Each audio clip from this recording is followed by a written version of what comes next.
been said that the content of AMEE conferences is the same year by year, with a heavy interest on undergraduate education. I'd like to make the point that that isn't true, and you only need to look at the programme to see how varied the whole programme is, with many different topics. And this year is no exception, because we have a large section on diversity. And I'm joined now by someone with a lifetime's experience in that. Brownie Miller has joined me here from Vanderbilt University. Welcome, Brownie. Thanks for coming along. Perhaps you'd like to tell us, and because we're all novices in a way, what is diversity? What do we mean by diversity?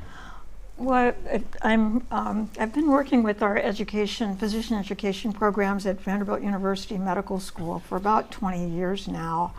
And this has become an increasingly important topic for us. We've decided to really define diversity fairly broadly, based on gender, sexual orientation, race, ethnicity, geographic diversity, socioeconomic diversity. And the reasons for that, I think there are two major reasons. Number one, we need to have a physician workforce and train a physician workforce that mirrors the diversity of the population, and we are really not close to that now. And what we try to do, and actually our accreditation committee wants us to do, is to really think about the groups in our specific community that are underrepresented in medicine and focus our recruiting efforts on those groups.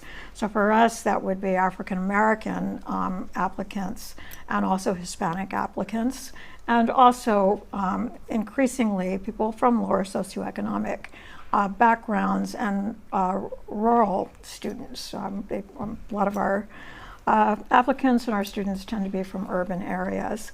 So that's one thing, is really to create that physician workforce that mirrors the people that they're going to be taking care of. But the other really important reason is so that our students can learn from each other.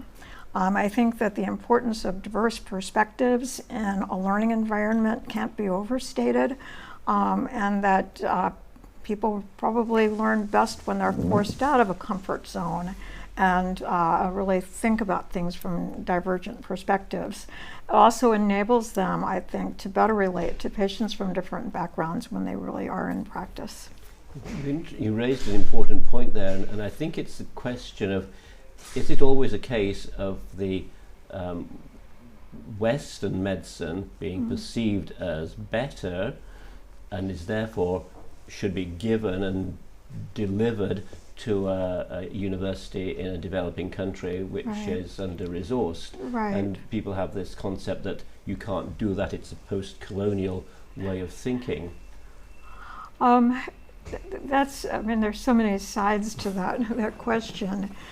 And I think on the one hand, we shouldn't lower our standards for the care of patients in underserved areas, whether that's in our home countries or in locations in the developing world.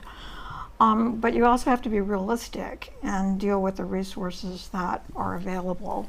And we've done some work with schools in developing countries, and it really is that tension. You really want to help people have the highest standard, not only of healthcare, but also of education.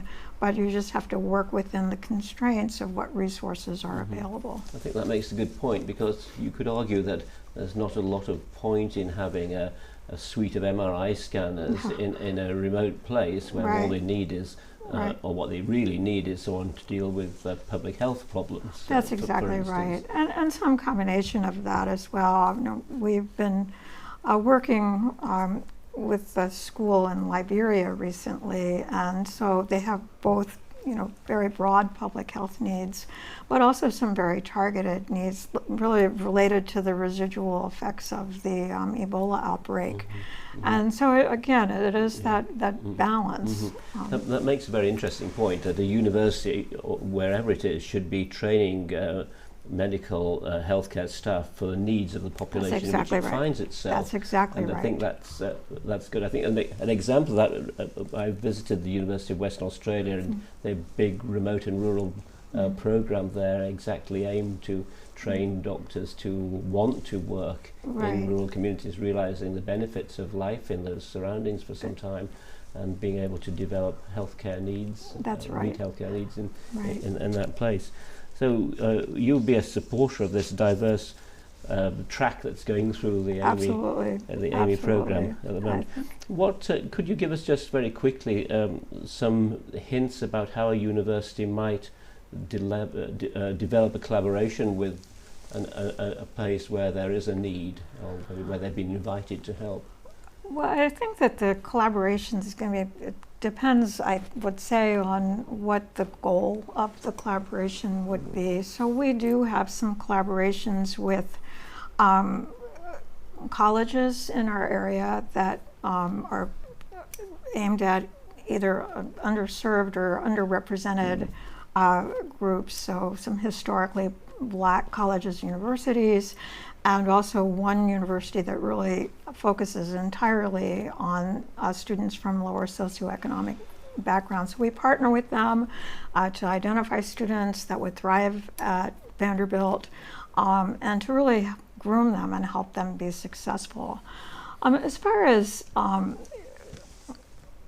other organizations in other countries that we can partner with, it has grown for us kind of organically and maybe a little bit serendipitously. I think it's hard to explain, but some is in response to grants. We have a relationship with a small rural community in Kenya that happened as a result of the fact that 2 of our students grew up in this village, and they recognized the need. So I think it varies. There's not one kind of answer to that. So that's interesting. But I guess what you're saying is that there has been a perceived need, and then there's been an invitation almost, or a recognition of that need from the receiving country. Absolutely. I think getting back to what you said earlier about assuming that the answer to everything is Western medicine, you really do need to start with community needs and not make any assumptions at all about that, because what we think is most important may absolutely not be most important. Yes. Right. I'm reminded of an interesting quotation from a charity in Scotland I'm associated with, working with low, socially deprived areas, and their motto is, anything for us without us is against us. That's right. And it's very succinct, isn't it? And it perhaps summarizes. Captures it. That's right. So your message to us is that there has to be an invitation, there has to be participation. That's right. And it's not a case of we have all the answers and we're going to tell you how to do it. No, and I think even if we think we have answers, even the implementation has to be based on the community's needs, the community's network as well, and we have to kind of work with the communities in those settings. Brownie, thank you very much for spending some time just opening up the whole question of diversity, and what a big topic it is. It's huge. I'm so glad to hear your thoughts on it. Thank you very much. Thank you very much for asking.